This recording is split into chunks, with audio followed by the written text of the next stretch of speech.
President Michael D. Higgins has led tributes to social justice campaigner and Focus Ireland founder Sister Stanislaus Kennedy, who has died aged 86. President Higgins said Sister Stan's contribution to Irish society was profound.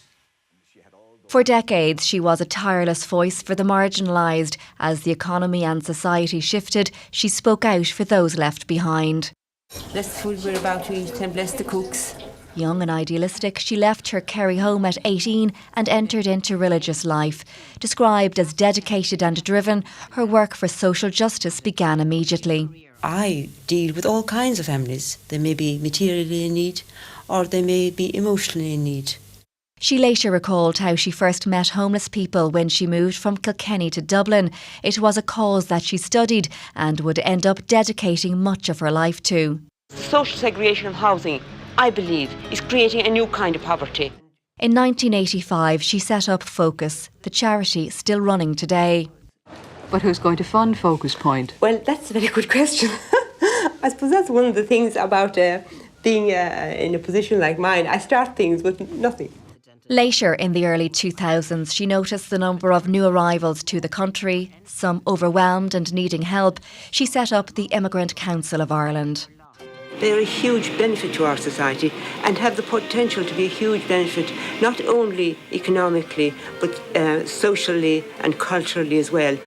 But it was tackling homelessness that remained a constant, taking on governments and others along the way, her message remaining consistent. What we really, really need is permanent homes for families, not short-term homes. When she set up Focus 40 years ago, she believed homelessness could be solved within a decade. The problem, though, persisted. So too did her campaigning. A home is a basic human right. We're heartbroken today indeed. It's a very sad day. She was our guiding light. She was our founder. It's our 40th anniversary this year. Focus Ireland was founded back in 1985. In a statement, the Religious Sisters of Charity said Sister Stan was a powerful voice for compassion, equality and systemic change throughout her life. The charity said her legacy of a life dedicated to the service of others in need will continue to inspire. Well, staying with that, we're joined now by former President Mary McAleese. Thank you so much for joining us on 6-1 this evening. You, of course, knew Sister Stan quite well. She was a woman of the church, but also very much an individual. What was it about her that propelled her to look after the most marginalised people in our society? Well, I've known Stan for over 40 years, almost 50 years now, and watched as she became an absolutely seminal national engine of activism on behalf of so many overlooked people, the poor, the migrants, the immigrants, and in particular, of course, the homeless. And she did that. What was the fuel of that engine? I thought the Archbishop Emeritus of Dublin this morning in a radio interview just put it very simply and accurately when he said love. Love was at the core of her very, very being. That love of the poor never left her. It just increased in magnitude as their needs increased. That's who she was. She was a person of utter, absolute devotion and devoted activism on behalf of the marginalised, the overlooked.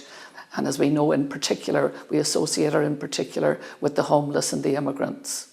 And homelessness, immigration, they're still among the biggest challenges we have in our society, despite the wealth that we now have in our country. Did she ever think that those issues, those challenges that we had, would be solvable? She did, you know, she always believed they would be soluble, and that's why she kept on working even when they got bigger and bigger. We can't forget, of course, that she was hugely successful in the work that she created and in the organisations that she created. She has left a very, very powerful legacy of excellent organisations that will continue the work until the problems are solved. But yes, she believed they were soluble. I remember having a great conversation with her quite a few years ago, I think during the Celtic Tiger years, when things sounded really wonderful. And for just one golden moment, she thought that we were on the brink of solving homelessness. That never happened, of course. And in fact, the problems increased. And to this very day, where we're talking about now somewhere between 5,000 and 6,000, if not more, children who are homeless. That broke her heart, you know, but not enough that it would break her resolve.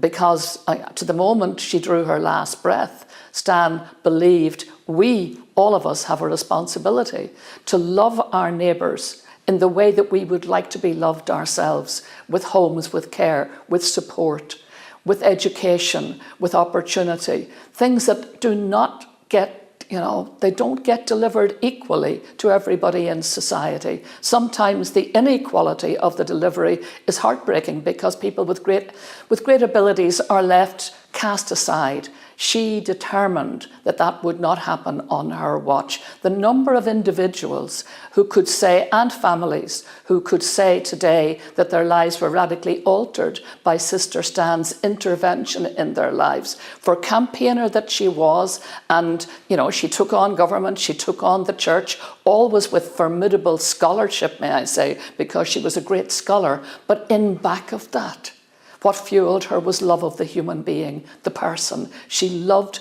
people, and in particular, that love just grew and grew and grew in the company of the poor. They were her fuel.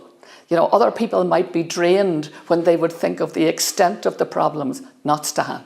And will that be her lasting legacy, do you believe? The organisations she left in place to help with the challenges we face in society?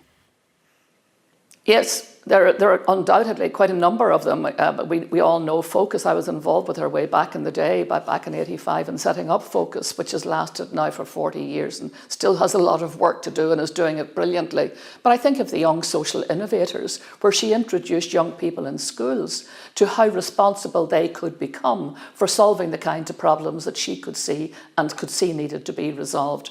So we think of all and of course her work on behalf of her setting up of the Immigrant Council 25 years ago. She was ahead of so many posses. That woman was herself just one of those extraordinary classes of genius who saw what needed to be done and then did it, but didn't just do it on her own, knew that she would have to set up organisations to forward plan, to succession plan, that when she was gone, the work would continue, and it most assuredly will, because there was no better succession planner than Sister Stan.